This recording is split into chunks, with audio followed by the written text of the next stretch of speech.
Welcome प्यारे dear छात्रों, DNV teach में आपका स्वागत है। तो यहाँ पर जैसा कि आपने थंबनेल देख लिया होगा, तो मैं आपको यहाँ पर बताने वाला हूँ जो आपका 28 तारीख को आपका कक्षा 7वीं का 28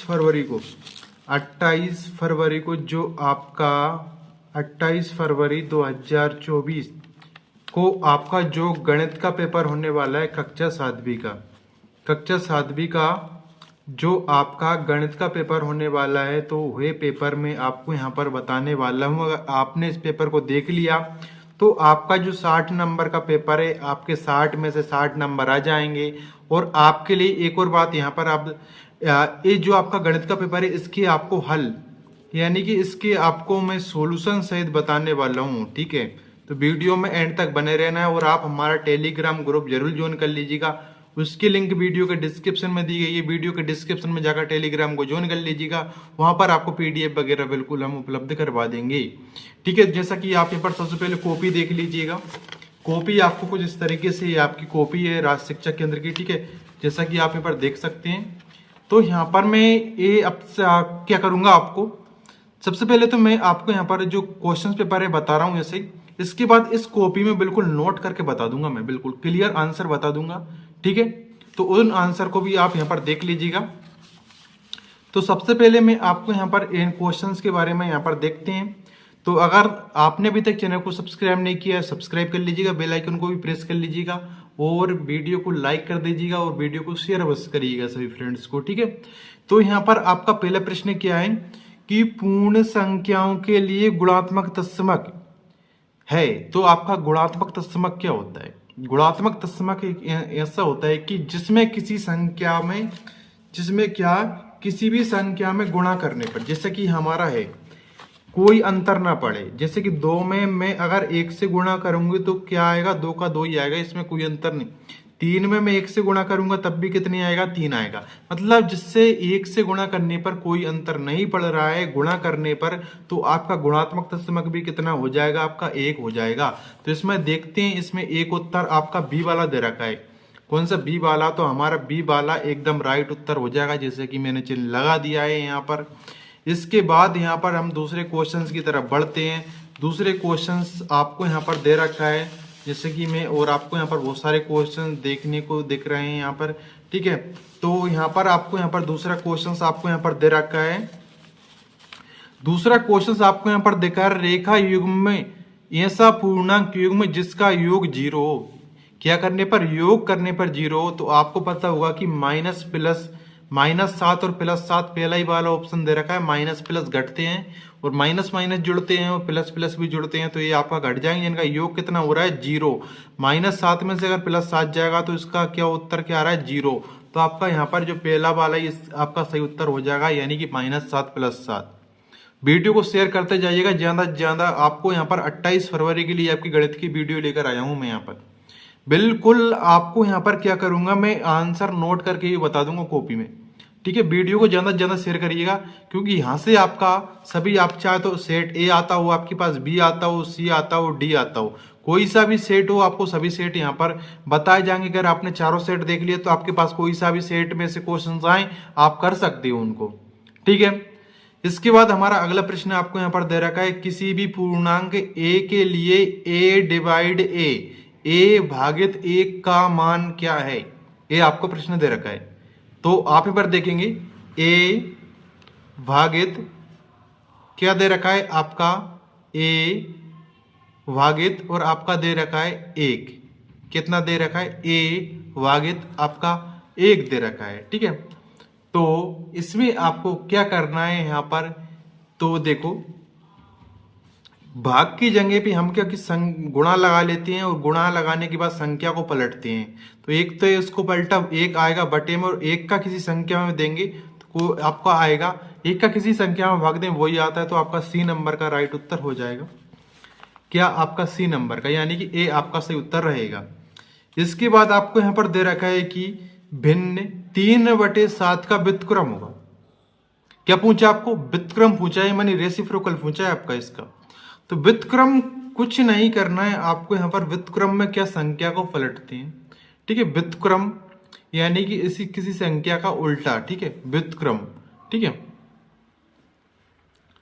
तो आपका 3/7 का व्युत्क्रम आपका 7/3 हो जाएगा। आपका क्या रहेगा? 7/3 आपका रहेगा। ठीक है। इसके बाद आपको यहां पर दे रखा है कि आंकड़े 1, 2, 3, 4, 5 का परिसर है। तो परिसर क्या होता है? परिसर तो यहाँ पर जो सबसे बड़ा आंकड़ा होता है उसमें से हम सबसे छोटे आंकड़े को घटाते हैं। सबसे बड़ा आंकड़ा हमारे लिए 5 दे रखा है और सबसे छोटा आंकड़ा हमारे लिए 1 है। तो दोनों को सबसे बड़े में से सबसे छोटा घटाएंगे तो आंकड़ा आपका यानी परिसर आपका 4 आ रहा है। 4 देखते हैं उत्तर में, तो आपको ए नंबर में दे रखा है 4, इसका राइट उत्तर हो जाएगा। इसके बाद आपको यहाँ पर दे रखा है रिक्त स्थानों की पूर्ति कीजिए, प्रश्न क्रमांक 6 से 10 तक। ठीक है। तो पहला प्रश्न आपको यहाँ पर दे रखा है कि पूर्ण संख्याओं के लिए योज्य तत्समक। इसमें क्या पूछा था आपका? उसमें पूछा था आपका गुणात्मक तत्समक। अब पूछा है योज्य तत्समक। योज्य तत्समक योज्य करने पर मतलब योग करने पर कोई अंतर ना पड़े। अगर मैं जीरो में अगर 2 में मैं जीरो जोड़ूं कोई अंतर पड़ेगा? नहीं पड़ेगा। 3 में जीरो जोड़ूंगा कुछ अंतर नहीं पड़ेगा। मान -4 में जीरो जोड़ूंगा -4 ही आएगा, कोई अंतर नहीं पड़ेगा। मतलब योज्य तत्समक आपका जीरो हो रहा है। क्या? जीरो। तो इसमें आपको क्या लिखना है? यहाँ पे जीरो लिखना है। मैं आंसर नोट करके भी बता दूंगा। इसके बाद आपको यहाँ पर रखना है कि 0.1 और 51.7 का गुणनफल होगा। इनको गुणा कर लीजिएगा। 0.1 और 51.7 क्या लिख रहा है? 51.7। दशमलव के नीचे आपको यहाँ पर दशमलव रखना है। गुणनफल पूछा है, सॉरी।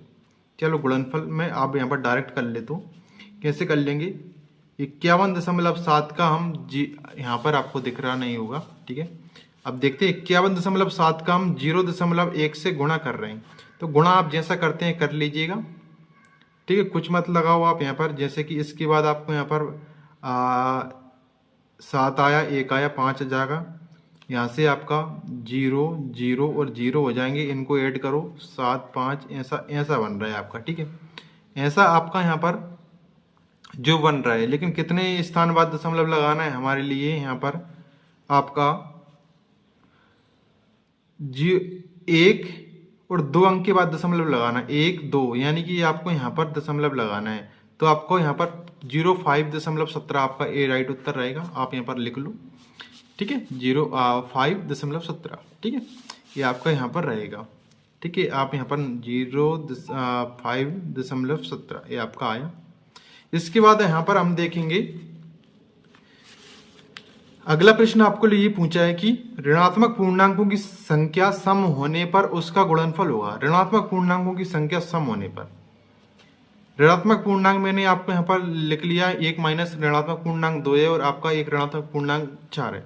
सम संख्या है तो उसका गुणनफल हम कर रहे हैं सम संख्या का, तो क्या हो जाएगा? एक धनात्मक पूर्णांक आएगा। क्या होता है? सम संख्या ही होता है। ये आप सम होता है। ऋणात्मक पूर्णांकों की संख्या सम होने पर उसका गुणनफल भी क्या होता है? सम होता है। या आप यहाँ पर लिख सकते हैं धनात्मक होता है। धनात्मक लिख लो। धनात्मक होता है आप यहाँ पर लिख सकते हैं, नोट कर सकते हैं, धनात्मक होता है। तो प्रश्न है हमारा प्रेक्षणों के एक समूह में सबसे अधिक बार आने वाला प्रेक्षण इस समूह का कहलाता है। क्या कहलाता है? मान के चलो मैं यहाँ पे एक आपको यहाँ पर इसके माध्यम से बताता हूँ। जैसे कि 1, 2, 3 फिर इसके बाद 2 आप यहाँ पर मैं लिख लूँ 4, यहाँ पे इसके बाद मैं लिख लूँ 5 यहाँ पे। तो यहाँ पर सबसे अधिक बार आता है तो क्या कहलाता है? यहाँ पे 2 देखो, 2 कितने बार आए? सबसे अधिक बार आए। तो इसका बहुलक क्या होता है? होगा बहुलक होता है आपका। बहुलक आपका यहाँ पर 2 निकल कर आया, लेकिन सबसे अधिक बार आता है वो क्या कहलाता है? आपका बहुलक कहलाता है आंकड़ों में। तो इसमें आपको क्या कर लेना है? इसमें आपको कर लेना है यहाँ पर बहुलक।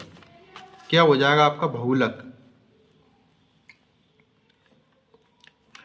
इसके बाद आपको यहाँ पर दे रखा है कि 2/2/3/5 का मान होगा। तो इसमें मैंने अभी आपको बताया कि संख्या क्या होती है? पलटती है। 2 डिवाइड क्या दे रखा है? 3/5 दे रखा है। कितना दे रखा है? 3/5 का आपका क्या हो जाएगा? 2 × 5/3। ठीक है।